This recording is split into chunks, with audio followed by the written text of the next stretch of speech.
ದರ್ಶನ್ ಕೇಸ್ನಲ್ಲಿ fast track court ಅಂದರೆ ತ್ವರಿತಗತಿ ನ್ಯಾಯಾಲಯ ಸ್ಥಾಪಿಸೋದ್ರ ಬಗ್ಗೆ ಸರ್ಕಾರ ಚಿಂತನೆಯನ್ನು ನಡೆಸ್ತಾ ಇದೆ. ದರ್ಶನ್ ಪ್ರಕರಣದ ವಿಚಾರಣೆಯನ್ನು ಫಾಸ್ಟ್ ಟ್ರ್ಯಾಕ್ ಕೋರ್ಟ್ಗೆ ತಗೊಂಡು ಹೋಗೋದಕ್ಕೆ ಈಗ ಸರ್ಕಾರ ಚಿಂತನೆಯನ್ನು ಮಾಡ್ತಾ ಇದೆ. ಸರ್ಕಾರದ ಚಿಂತನೆಗೆ ಕಲಬುರಗಿ ಕ್ಯಾಬಿನೆಟ್ನಲ್ಲಿ ಸಿಗುತ್ತಾ ಕ್ಲೈಮ್ಯಾಕ್ಸ್ ಅಂತ ಗೃಹ ಇಲಾಖೆ, ಕಾನೂನು ಇಲಾಖೆ ಹಾಗೂ ಸಿಎಂ ನಿರ್ಧಾರವೇ ಅಂತಿಮನ? ಹೌದು, ಅವರೇ ಹೇಳಬೇಕು. ಸಂಪುಟ ಸಹೋದ್ಯೋಗಿಗಳ ಅಭಿಪ್ರಾಯವನ್ನೂ ಕೂಡ ಮುಖ್ಯಮಂತ್ರಿಗಳು ಪಡಿತಾರ.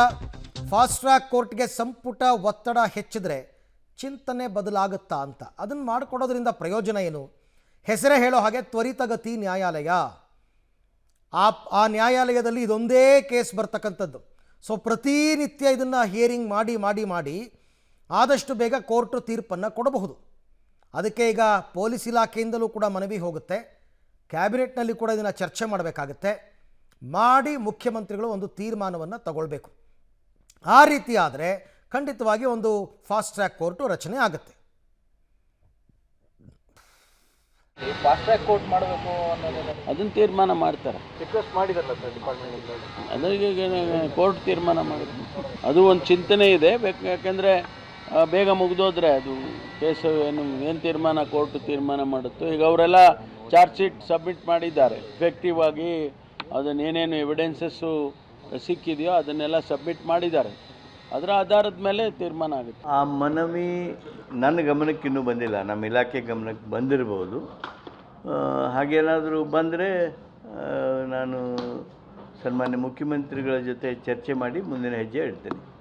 ಓಕೆ, ಈ ಬಗ್ಗೆ ಮತ್ತಷ್ಟು ಮಾಹಿತಿ ಪಡೆಯೋಣ ನನ್ನ ಕೊಲೀಗ್ ಸುಕೇಶ್ ಅವರಿಂದ. ಸುಕೇಶ್, ಈ ದರ್ಶನ್ ವಿಚಾರದಲ್ಲಿ ಕಳೆದ 3 ತಿಂಗಳಿಂದ ಸರ್ಕಾರ ತುಂಬ ಫೇರ್ ಆಗಿ ನಡ್ಕೊಂಡಿದೆ. ಯಾರ ಒತ್ತಡ, ಯಾರ ಪ್ರಭಾವಕ್ಕೂ ಸರ್ಕಾರನೂ ಒಳಗಾಗಿಲ್ಲ, ಇಲಾಖೆನೂ ಒಳಗಾಗಿಲ್ಲ. ಹಾಗಾಗಿ ಫಾಸ್ಟ್ ಟ್ರ್ಯಾಕ್ ಕೋರ್ಟ್ ರಚನೆಗೆ ಸರ್ಕಾರ ಮುಂದಾಗಬಹುದಾ? ಅದರ ಸಾಧಕ ಬಾಧಕಗಳ ಬಗ್ಗೆ ಈಗಾಗಲೇ ಚರ್ಚೆ ಆಗಿದೆಯಾ ಅಂತ? ಖಂಡಿತ ಹೌದು ಅರವಿಂದ್. ಯಾಕಂದರೆ ಈಗಾಗಲೇ ಗೃಹ ಸಚಿವರು ಹೇಳಿದಂತೆ ಅದರ ಬಗ್ಗೆ ಚಿಂತನೆ ಕೂಡ ನಡೆದಿದೆ ಅನ್ನುವಂಥ ಮಾತನ್ನು ಹೇಳಿದ್ದಾರೆ. ಚಿಂತನೆ ನಡೆದಿದೆ ಅಂದರೆ ಗೃಹ ಇಲಾಖೆ ಮತ್ತು ಕಾನೂನು ಇಲಾಖೆಯ ವ್ಯಾಪ್ತಿಯಲ್ಲಿ ಬಂದರೂ ಕೂಡ ಮುಖ್ಯಮಂತ್ರಿಗಳ ನಿರ್ಧಾರವೂ ಕೂಡ ಅಂತಿಮವಾಗಿರುತ್ತೆ. ಮತ್ತೊಂದು ಕಡೆ ಎಲ್ಲೊಂದು ಕಡೆ ಏಕಾಏಕಿ ನಿರ್ಧಾರಕ್ಕಿಂತ ತಮ್ಮ ಸಂಪುಟ ಸಹೋದ್ಯೋಗಿಗಳ ಅಭಿಪ್ರಾಯವನ್ನು ಕೂಡ ಪಡೆದುಕೊಳ್ತಾರೆ ಮುಖ್ಯಮಂತ್ರಿಗಳು ಅನ್ನುವಂಥದ್ದು.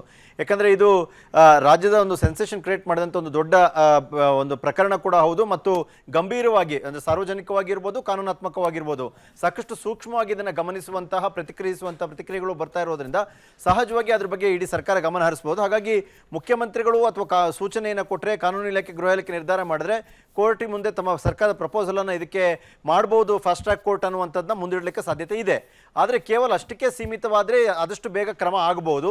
ಇಲ್ಲದಿದ್ದರೆ ತಮ್ಮ ಸಂಪುಟ ಸಹೋದ್ಯೋಗಿಗಳ ಅಭಿಪ್ರಾಯವನ್ನು ಕೂಡ ಕೇಳಿ ಮುಂದುವರಿಲಿಕ್ಕೆ ಏನಾದ್ರು ಮುಖ್ಯಮಂತ್ರಿಗಳು ಮುಂದಾದರೆ ಕಲಬುರಗಿಯಲ್ಲಿ ನಡೀತಕ್ಕಂಥ 17ನೇ ತಾರೀಕು ಕಲಬುರಗಿಯಲ್ಲಿ ನಡೀತಾ ಇರುವಂತಹ ಕ್ಯಾಬಿನೆಟ್ ಸಭೆ ಏನಿದೆ ಅದು ಮಹತ್ವವನ್ನು ಪಡೆದುಕೊಳ್ಳುತ್ತೆ. ಅಲ್ಲೂ ಕೂಡ ಒಂದಷ್ಟು ಚರ್ಚೆ ಮಾಡಿ ಆನಂತರ ಮುಖ್ಯಮಂತ್ರಿಗಳು ತಮ್ಮ ಅಭಿಪ್ರಾಯವನ್ನು ಕಾನೂನು ಮತ್ತು ಗೃಹ ಇಲಾಖೆಗೆ ತಿಳಿಸುವಂಥ ಸಾಧ್ಯತೆ ಕೂಡ ಇದೆ. ಒಟ್ಟಾರೆಗೆ ಅದು ಒಂದು ಕಡೆಯಲ್ಲಿ ಕಲಬುರಗಿಯಲ್ಲಿ ನಡೆಯುವಂಥ ಕ್ಯಾಬಿನೆಟ್ ಬಗ್ಗೆ ಇದೊಂದು ನಿರೀಕ್ಷೆ ಇದ್ದರೂ ಕೂಡ ಅವಕಾಶಗಳು ಅದಕ್ಕಿಂತ ಮುಂಚಿತವಾಗಿ ಕೂಡ ನಿರ್ಧಾರ ತೆಗೆದುಕೊಳ್ಳಿಕ್ಕೆ ಇದ್ರೂ ಕೂಡ ಸರ್ಕಾರ ಏನು ಮಾಡುತ್ತೆ ಅನ್ನುವಂಥ ಸಹಜವಾದ ಕುತೂಹಲ ಇದೆ. ಅದರ ಬಗ್ಗೆ ಚಿಂತನೆ ಅಂತೂ ನಡೆದಿದೆ ಅನ್ನುವಂಥ ಮಾತನ್ನ ಸ್ವತಃ ಗೃಹ ಸಚಿವರು ಹೇಳಿರೋದ್ರಿಂದ ಫಾಸ್ಟ್ ಟ್ರ್ಯಾಕ್ ಕೋರ್ಟ್ಗೆ ಪೊಲೀಸ್ ಇಲಾಖೆ ಮಾಡಿರುವಂತಹ ಮನವಿಗೆ ಸರ್ಕಾರ ಏನ್ ಮಾಡಬೇಕು ಅನ್ನೋದ್ರ ಬಗ್ಗೆ ಈಗಾಗಲೇ ಒಂದಷ್ಟು ಸಿದ್ಧತೆಗಳನ್ನ, ಚಿಂತನೆಗಳು ನಡೆಸ್ತಿರುವಂತದ್ದು ಕೂಡ ಕಾಣಿಸ್ತಾ ಇದೆ. ಅರವಿಂದ್, ಈ ತರ ಫಾಸ್ಟ್ ಟ್ರ್ಯಾಕ್ ಕೋರ್ಟ್ಗಳ ರಚನೆ ಸಂಬಂಧ ತೀರ್ಮಾನ ತಗೊಳ್ಬೇಕಾಗಿರೋದು ಸರ್ಕಾರನೇನಾ ಅಥವಾ ಹೈಕೋರ್ಟ್ ಏನಾದ್ರು ಮಧ್ಯಪ್ರವೇಶ ಮಾಡುತ್ತಾ ಸುಕೇಶ್? ಈ ರೀತಿಯ ಒಂದು ಪ್ರಪೋಸಲನ್ನು ಅವರು ಕೊಟ್ಟ ನಂತರ ಸರ್ಕಾರ ಅದರ ಅಗತ್ಯ ಇದೆಯಲ್ಲ ಅನ್ನೋದು ಕೂಡ ಹೈಕೋರ್ಟ್ಗೆ ತಿಳಿಸಬೇಕಾಗುತ್ತೆ. ರಿಜಿಸ್ಟ್ರಾರ್ ಮೂಲಕ ಅಂತಿಮವಾಗಿ ಅದು ತೀರ್ಮಾನ ಆಗುವಂಥದ್ದು ಕೂಡ.